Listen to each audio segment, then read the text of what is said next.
ఈ రోజు నుంచి ఆషాఢమాసం ప్రారంభమవుతుంది. ఆషాఢమాసం ప్రారంభం సందర్భంగా ఎలాంటి ముఖ్యమైన విధి విధానాలు పాటిస్తే సమస్త శుభాలు చేకూరతాయో నేటి శుభం లాభం అనే శీర్షికన పరిశీలిద్దాం.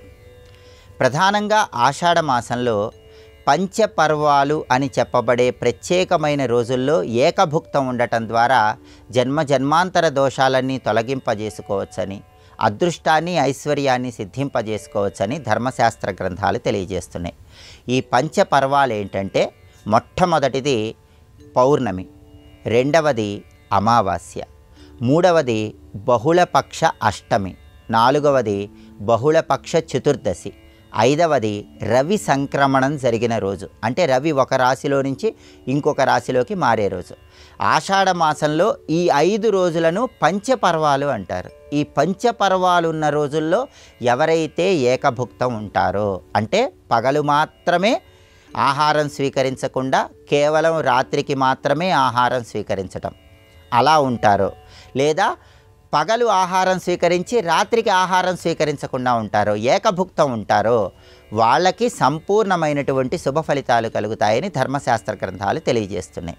అలాగే ఆషాఢ మాసంలో శివుడికి ఒక ప్రత్యేకమైన అభిషేకం చేస్తే 6 నెలల పాటు ప్రతిరోజు శివాభిషేకం చేసిన ఫలితం కలుగుతుందని, 6 నెలల పాటు పరమశివుడి సంపూర్ణమైన అనుగ్రహం కొన్ని వేల రెట్లు ఉంటుందని శివధర్మోత్తర పురాణంలో చెప్పడం జరిగింది. ఆ ప్రత్యేకమైన అభిషేకమే సంతతధార అభిషేకం. సహజంగా శివుడికి అభిషేకం చేసేటప్పుడు మంత్రాలు జపిస్తున్నప్పుడు అభిషేకం మధ్యలో శివలింగం పైన ఏమాత్రం అంతరాయం కలగకుండా నీరు ధారలాగా పడుతూ ఉంటే దాన్ని సంతతధార అభిషేకం అనే పేరుతో పిలుస్తారు. అంటే శివలింగం పైభాగంలో ఒక పాత్ర ఏర్పాటు చేసి ఆ పాత్రలో నీళ్లు పోసి ఆ నీళ్లు ధారలాగా శివలింగం మీద పడుతూ ఉండగా శివాభిషేకం చేసుకోవాలి. అంటే ధార విచ్ఛిన్నం కాకూడదు. దీన్నే సంతతధార అభిషేకం అంటారు.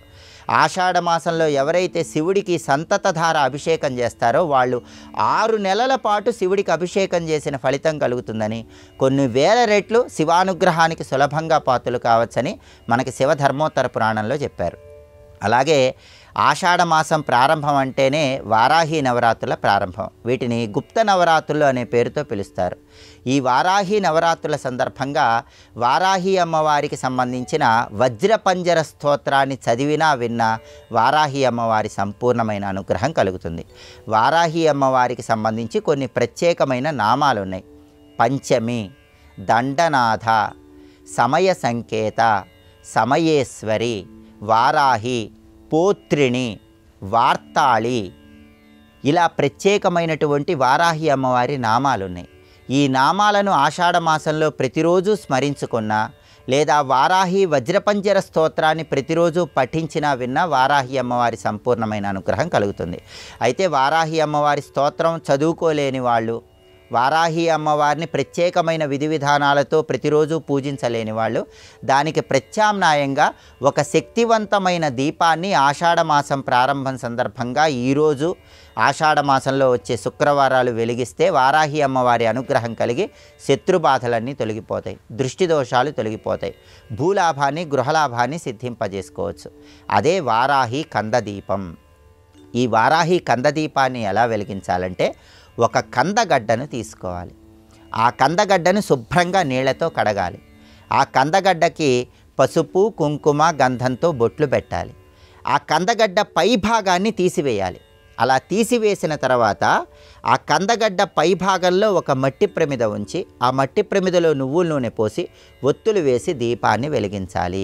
ఇలా కందగడ్డ పై భాగంలో ప్రమిద ఉంచి నువ్వుల నూనె పోసి ఒత్తులు వేసి దీపాన్ని వెలిగిస్తే దీన్ని వారాహి కందదీపం అనే పేరుతో పిలుస్తారు. మామూలుగా గృహంలో దీపారాధన చేసుకున్నాక అమ్మవారి చిత్రపటం దగ్గర ఈ వారాహి కందదీపాన్ని కూడా వెలిగించుకోండి. ఆ వారాహి కందదీపం దగ్గర తేనె, లడ్డూలు, ఏవైనా దుంపలు నైవేద్యంగా సమర్పించండి. మర్నాడు ఈ వారాహి కందదీపం ఏదైతే ఉంటుందో కొండెక్కిన తర్వాత ఆ కందను గోమాతకు ఆహారంగా తినిపించండి. ఇలా ఆషాఢ మాసం ప్రారంభం సందర్భంగా ఈరోజు అలాగే ఆషాఢ మాసంలో వచ్చే శుక్రవారాలు ఈ శక్తివంతమైన వారాహి కంద దీపాన్ని వెలిగించడం ద్వారా సంవత్సరం మొత్తం నరపీడ, నరఘోష, దృష్టి దోషాలు, శత్రుబాధలు వీటన్నిటి నుంచి బయటపడవచ్చు. సొంతింటి కలను సాకారం చేసుకోవచ్చు. రుణ బాధల నుంచి సులభంగా బయటపడవచ్చు. బ్యాంకు లోన్లు తొందరగా వస్తాయి. ఇన్ని ప్రయోజనాలు ఈ వారాహి కందదీపం వల్ల మనం అందిపుచ్చుకోవచ్చు. కాబట్టి ఆషాఢ మాసం సందర్భంగా ఈ ప్రత్యేకమైన విధి విధానాలు పాటించండి. సమస్త శుభాలను సిద్ధింపజేసుకోండి.